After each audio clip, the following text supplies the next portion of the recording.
Hello and welcome to Politically Speaking, the greatest podcast in the world. I'm your host, Jason Rosenbaum, a reporter with St. Louis Public Radio. Joining me in studio in St. Louis is... Joe Mannies. And... Rachel Lippmann. And my very special guest today... Our very special guest. Our special guest, but mine as well, because this is my alderwoman in the city of St. Louis. Donna Baringer. It is so great that we have a preponderance of 16th Ward residents on this podcast now, which means we can vote the other two off whenever we want. It's a thrill to have you on today. Wait, when did this become Survivor all of a sudden? Well, you know, it's the ruthlessness of the majority sometimes. I love that show. He just came back from a couple of days in Jefferson City. They get cut. Rubs off on him, yeah. I think I've lost my mind. So, you know, everybody should know where the 16th Ward is because it's probably the best ward in the entire world. But for the people that don't know where it is, which is most of the world, go ahead.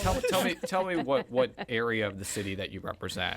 Okay, the 16th Ward is in the southwest part of the city of St. Louis.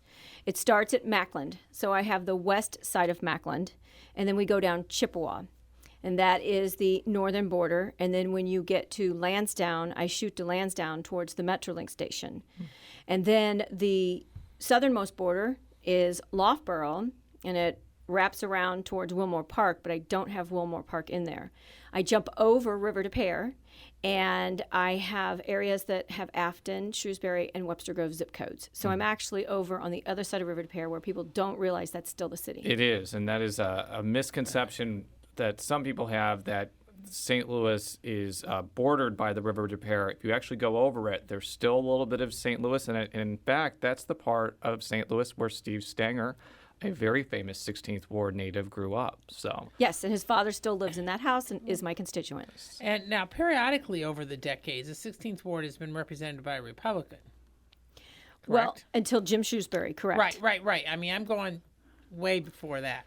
Yeah, it was Republican. And there's still, I think, a decent amount of Republicans that still live there, because if you go back to 2012, Mitt Romney got around 40% of the vote in the 16th Ward, which means that people who run for local offices or even state legislative offices, I don't think they can really afford to just rip Republicans left and right, because those are going to be the people that vote you into office because they might be pulling a Democratic ballot. Is that a fair assessment? It's right on the spot, because we just had an election and my Republicans, who very much support me, did put my sign up, but they covered up the word Democrat on it. Oh, well, there you go. But I mean, this is just sort of always something I've wondered. Does it make even sense with the city of St. Louis to have party elections anymore? Is there, I mean, this is not at all what we were scheduled to talk about, but, you know, what about kind of nonpartisan elections? Does it make any difference? Would it make more of a difference if there was more of a party presence elsewhere? Or no, nobody cares if you're Republican or Democrat, as long as the trash is picked up, the streets are cleaned, and the lights are on. And we've also talked about why are we doing it, you know, in the spring, because of the cost to the city of St. Louis. As a fiscal conservative, I worry about the cost of having these elections in March and in April versus having them in August and November. Mm-hmm. And would that take a state law to change that, or could you do that with the Board of Aldermen? They might be able to. I mean, as long as those dates are sanctioned by the state, which they are. I mean, see, the March one actually is rare. There's very few territories in the state that do the March date. It is very unusual. But before we kind of delve into that topic a little more, tell me a little bit about yourself, kind of your background, and how you got into city politics. I'm only laughing because when people actually find out my background, they're kind of surprised. First of all, I'm not originally from St. Louis. I grew up in Jefferson City, Missouri, until I was going into high school. And my father got transferred from Jefferson City to St. Louis. But as a little girl growing up in Jefferson City, my mother worked in the Capitol. And then my sister, everyone in my family has pretty much worked in Jefferson City in the government. I was the baby. I was the only one that came to St. Louis. Now, your father was in the painting business? He worked for Benjamin Moore Paints. Okay, that's what I thought. Some of my favorite paints. So where'd you end up going to high school when you came back? All right, when we moved to St. Louis, my mom and dad were looking for a house, and they actually looked in St. Louis Hills, but the realtor told them the city wasn't a place to put a child in school, and they convinced my parents to go to West County. And I went to Parkway West. That is the high school I went to. I am a Longhorn. And in my senior year in high school, my parents and I had come into the city, and they fell in love with the city. They wanted to move to the city, and I was all for it. So January of 1981, we moved into the mansion house, 18th floor, facing the arch with a balcony, and I thought I was the coolest person on the earth. But Not a bad you commuted to school every day at Parkway West to finish up your senior year? I sure did. And then I would bring the kids from the county into the city, and they were like, this is so cool. They just, it was.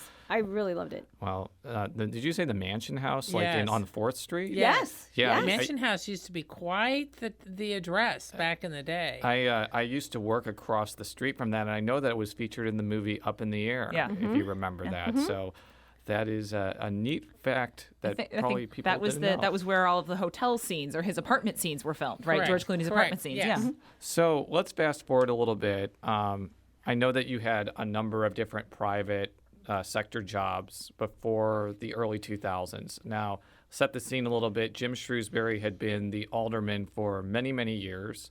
He eventually was elevated to Board of Aldermen president, I guess, after Francis Slay was elected mayor in 2001. Yes. I guess there was eventually a vacancy there. Tell me about why you decided to end up running for his seat. It's a very interesting story. What you don't realize is that when you're in politics, and you want to see, if you're going to leave the seat you're in, you want to see the seat you have, go to someone who'll do just as good, if not a better job than yourself. And I had been very active in the neighborhood. And I'd done a letter writing campaign to then Governor Carnahan not to take away the tax credits. They were going to remove the word distressed. So he was watching me. And I was standing in the back room. I was on the Southampton Neighborhood Association board. And he just walked up to me and said, "Hey, have you ever thought about running for office?" And I thought, no. And when you say he, do you mean Jim Shrewsbury? Yes. Yeah. And I said, no. And he said, well, you should think about it. You are, you have a great background. I've seen some of the things you've done. I think you'd be great for the city. And just walked away. Okay. Now, another few months come by, and he said, have you thought about it? And I said, well, I kind of did. And he goes, I want you to do me a favor. I'm going to drop off a VCR tape, and I want you to watch it. And after you watch it, we're going to meet. So I said, okay. So he drops off a VCR tape, so that tells you how long ago it was. And I watched the tape. It's a 2-hour documentary, and it was done by PBS. And basically what it does is it takes 3 candidates who are running for office. One's an alderman in Chicago, one's up east, and she's running for United States Senate. And I can't remember the third. But the bottom line is all 3 of those candidates are awesome. You fall in love with them. Everything about them, everything they stand for, they are just the person you want to win. But most of them are going up against a machine. And so you get through it, and I cried at the end because they all lost. Every one of them lost. Someone put a lot of money, their own money, into this race.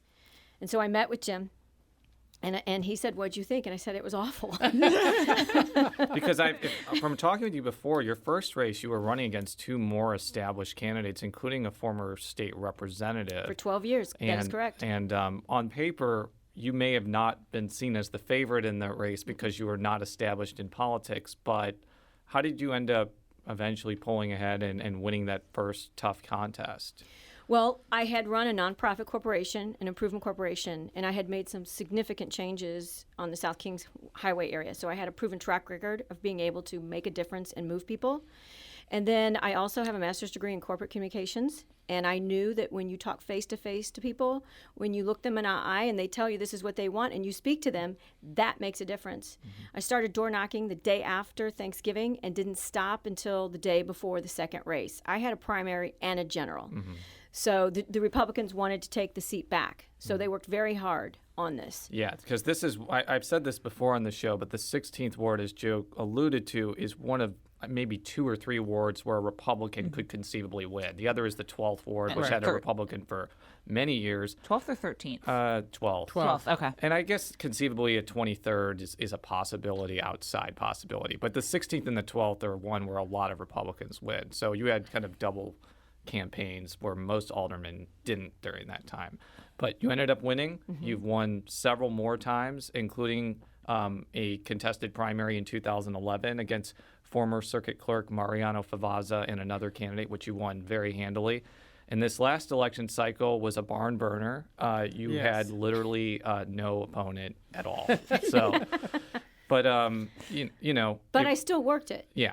I never take it for, I never take advantage of that. And I wanted to make sure that the people of the 16th Ward still got out and voted.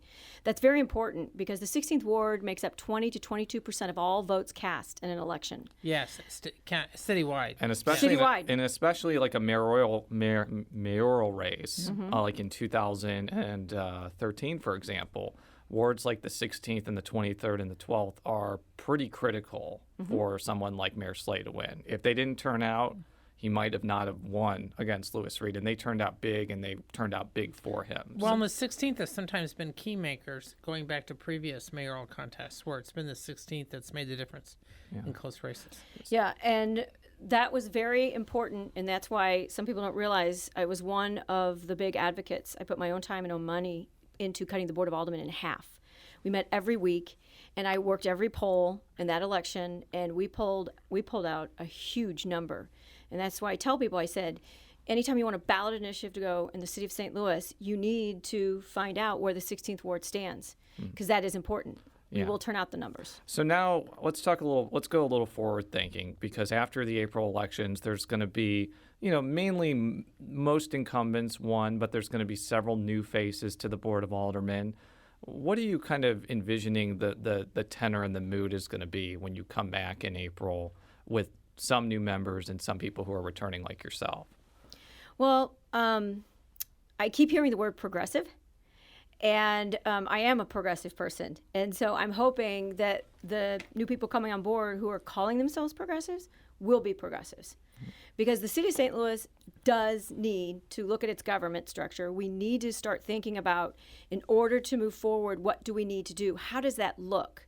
And as our population shrinks, it's hurting us. And so there are people like myself. I welcome progressive. I can't wait to meet with some. I don't know. There's a couple I don't personally know, but I look forward to working with. Well, the new aldermen. ones are Megan. Well, Megan Green Megan is Green's already been there.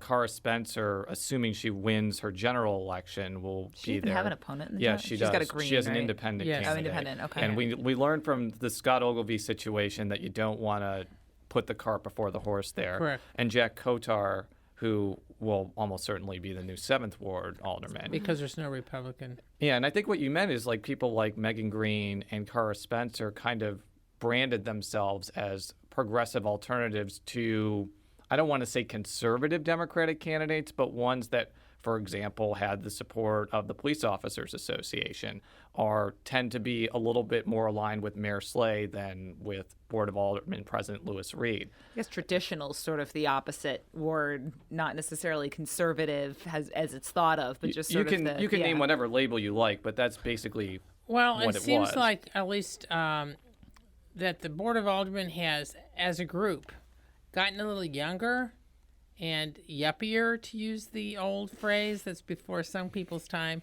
I mean, look, when I covered it back in the late 70s, it was all old white guys who had been there for decades, and one or two women. Now it's so totally different, and you have a lot of people, more professionals. I mean, it's just a very And different. I think, 11 different- or 12 are women now. So it's not quite half, but it's like 35 or 40% of the board are women. How do you think that has changed things over like the last 10 plus years you've been there? Well, without going into huge detail, because I mean, like I said, I taught communications, and I taught communications between the sexes. So I know that we think differently, we act differently, and so I always like a nice potpourri. I think it's really good to have a little bit of everything: age, cultural backgrounds, male, female. I like diversity because that allows me to see someone else's point of view, and it also allows them to see my point of view. You mentioned when we were kind of talking before the show about the turnout in this last election, how very, very low it was. Now, I think in a ward like ours, where you were facing no opponent and Lewis Reed didn't really face an opponent, I can understand why the turnout was low comparably. I still think that people came out and voted, but not to the level of 2013. Right. I guess citywide, though, it was below 10%, even when places where there were competitive elections. What do you kind of make of that situation? It bothers me. It bothers me more than people realize. I'm a very big picture person. I'm not into the parochial fiefdom. And so when I look at the city of St. Louis and I say to myself, here you had some really contested races, and we had winners who didn't even make 500 votes, and 500 votes came in my ward with nothing on the ballot. So if you're not going to come out when you have a contested aldermanic race where actually your alderman has the biggest impact on your everyday life, then that tells me that you're not going to be paying attention to how any other race in the future, when it's a city race, is going to impact you. You should. Were you surprised, for example, the Board of Aldermen, President Reed, didn't have like a legitimate, credible opponent running against him? And do you think that impacted the turnout?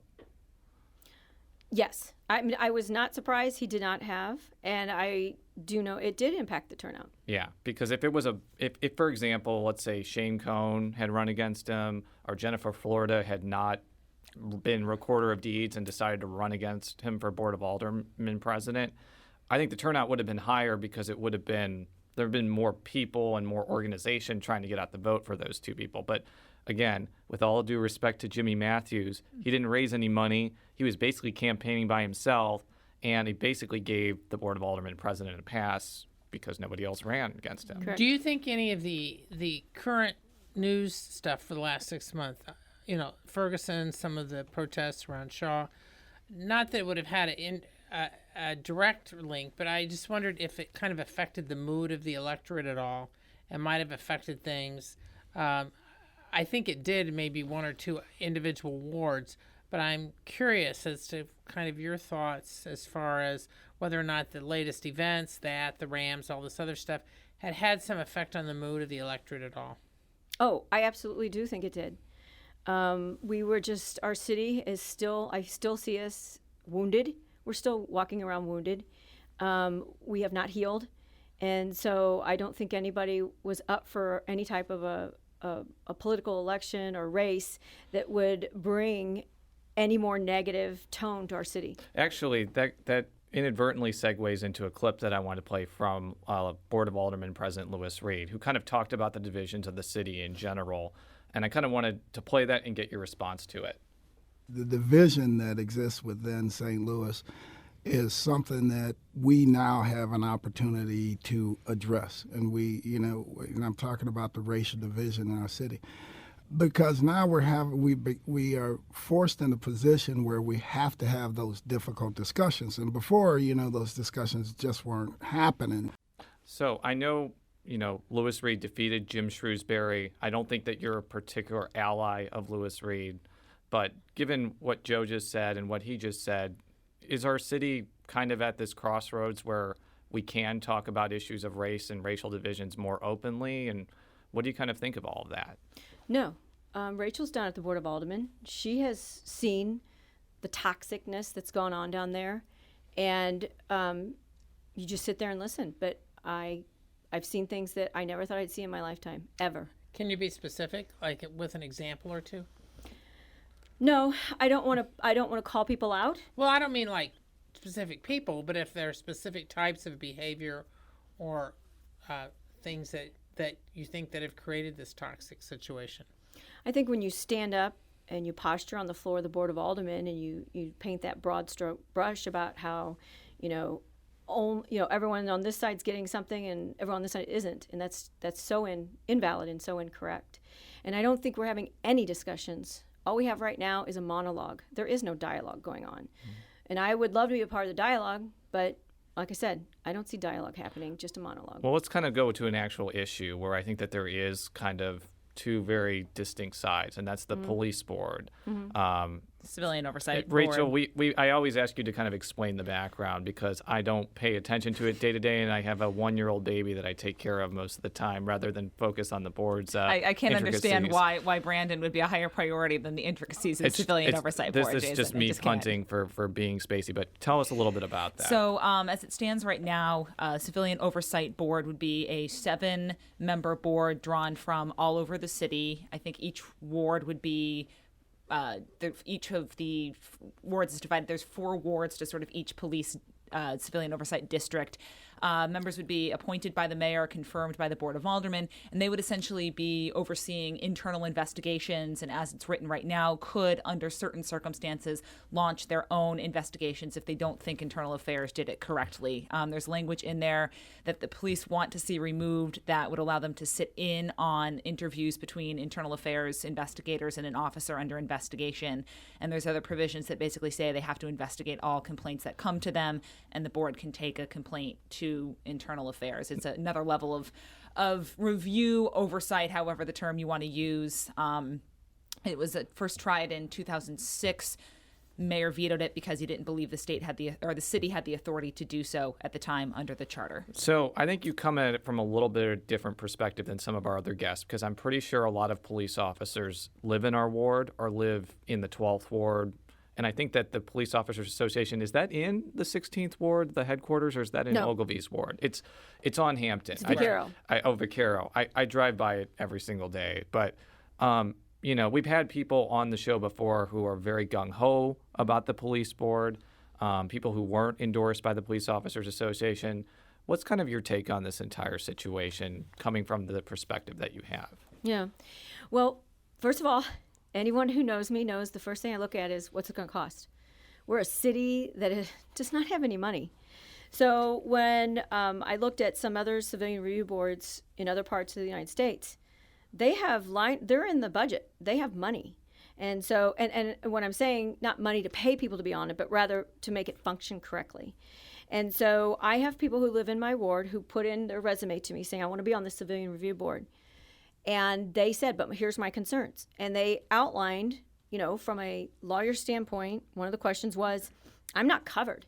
If something goes wrong and I serve on this board, there's no insurance on me. They can go after me. And so we need to protect whoever's on that from being sued. So I looked at that. I looked at the cost of, okay, who's going to keep the records? Who's going to take the records? Where the meeting's going to be? How are we going to do this? So I looked more at the process, and the process wasn't answered. And while that doesn't have to be answered in every piece of legislation, you have to admit this is not a regular piece of legislation. It's a major piece of legislation. It's a major. And so when I looked at it, I said to myself, okay, I have questions, but, I don't know where to go at this point because it was not. I went to the one hearing that was at City Hall. The one public hearing. Where the brawl broke out, where things I never thought I'd hear someone say into a microphone were said. They were so lewd and crude that I just, like most people, just shut down.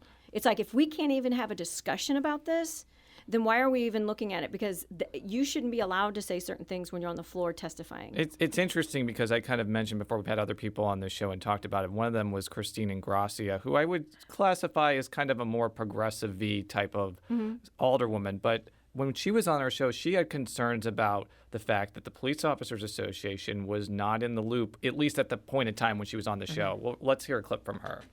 I was a little bit disappointed. There were a lot of folks at the table with Alderman Kennedy drafting that bill, but nobody looped in the Police Officers Association. And I think that's unfortunate because I think they should have been at the table to have their 2 cents put in.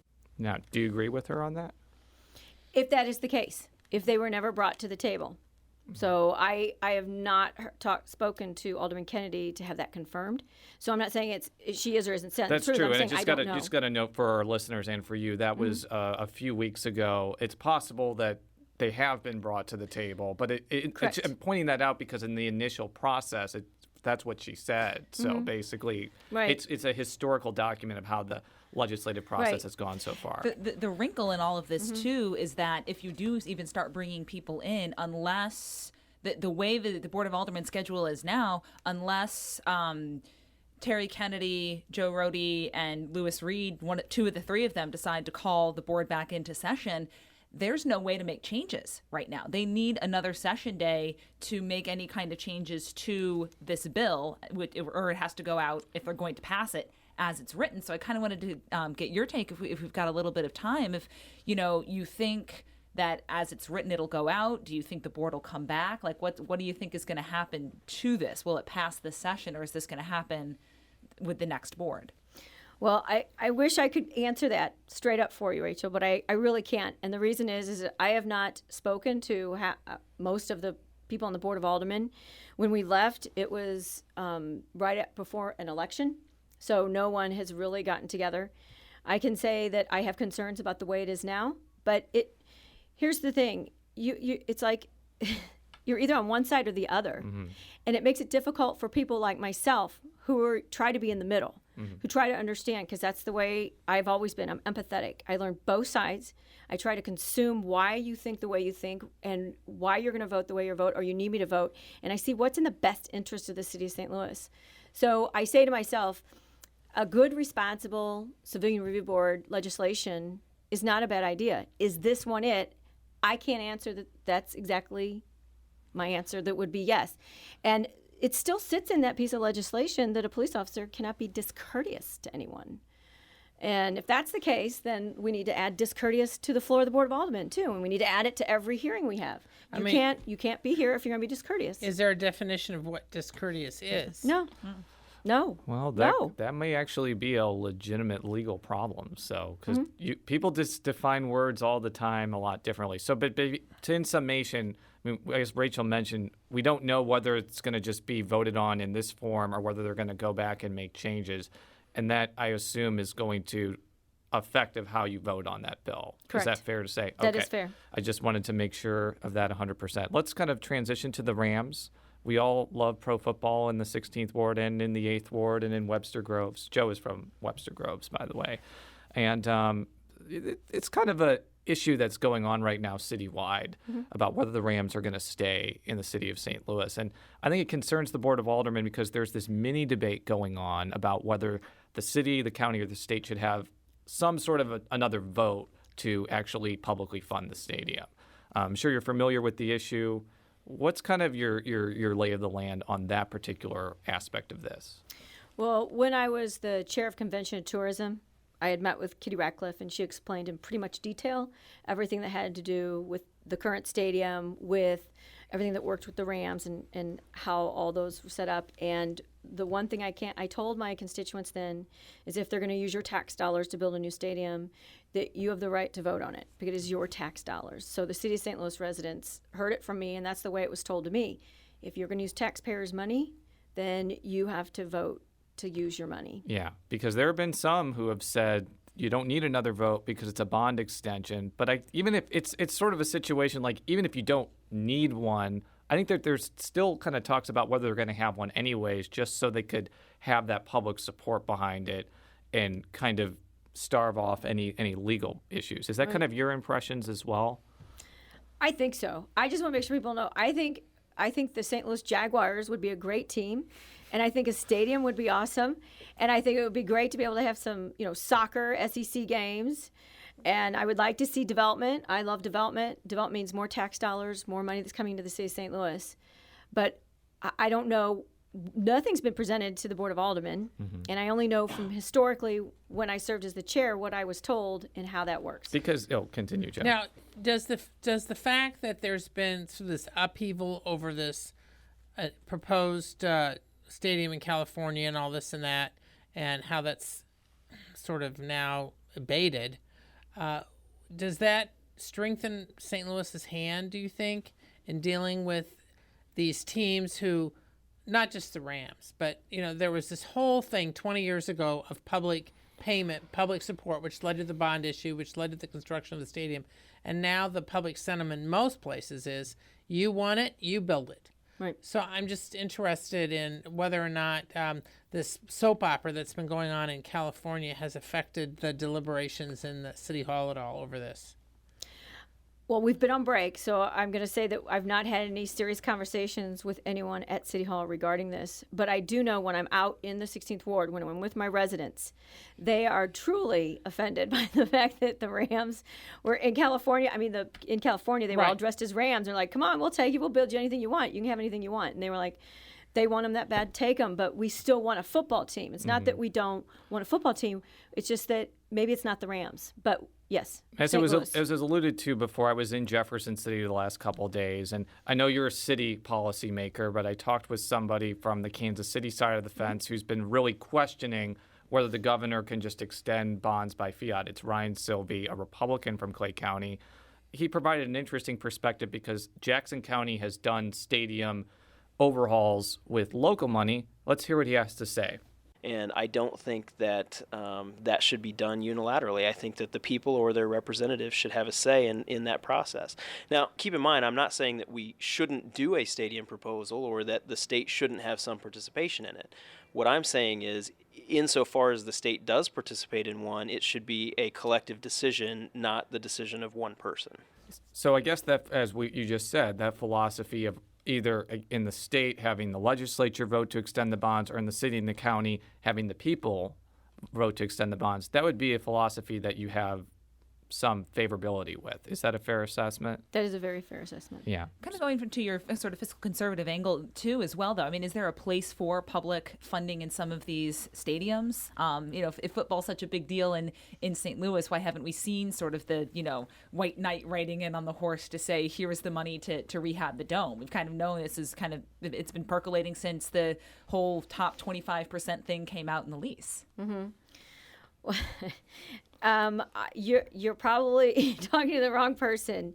And the only reason I say that is because I do have issues sometimes with the different programs that are out there, including TIFs and SIDS and the different things that are out there. So I do have issues, and I like to see the market run things at times versus us supplementing. Yeah, and while you have gained a lot of seniority on the Board of Aldermen and you are a committee chairman, I think that this decision is kind of going to be through executive level with governor, mayor, county executive, and maybe the Board of Aldermen will get a say on where to put this type of thing on the ballot. But I want to transition, because we only have a few minutes left, about your political future. Mm-hmm. You just won re-election for likely another 4 years. Well, we have April. We have April, but assuming that you don't lose to an invisible, non-existent candidate, you will be back for 4 years. But, there's a state representative seat that is going to be open because Michelle Crackey, for full disclosure, her son is my next-door neighbor. Hello, Mark, by the way. She's going to be termed out. And I have always wondered whether you were interested in that seat because you had, in a previous job, gone to Jefferson City a lot. You're from Jefferson City. You know the legislative process. Is that something you're taking a look at right now? Well, I can tell you the 16th Ward Alderman in the city of St. Louis has gone on to a higher office ever since 1967. So the 16th Ward has a level of expectation that their leadership does go to a higher level. So I would never not consider something. I can say that you are correct. Not only have I been active in Jeff City doing advocacy, I served on the Missouri Municipal League for 6 years.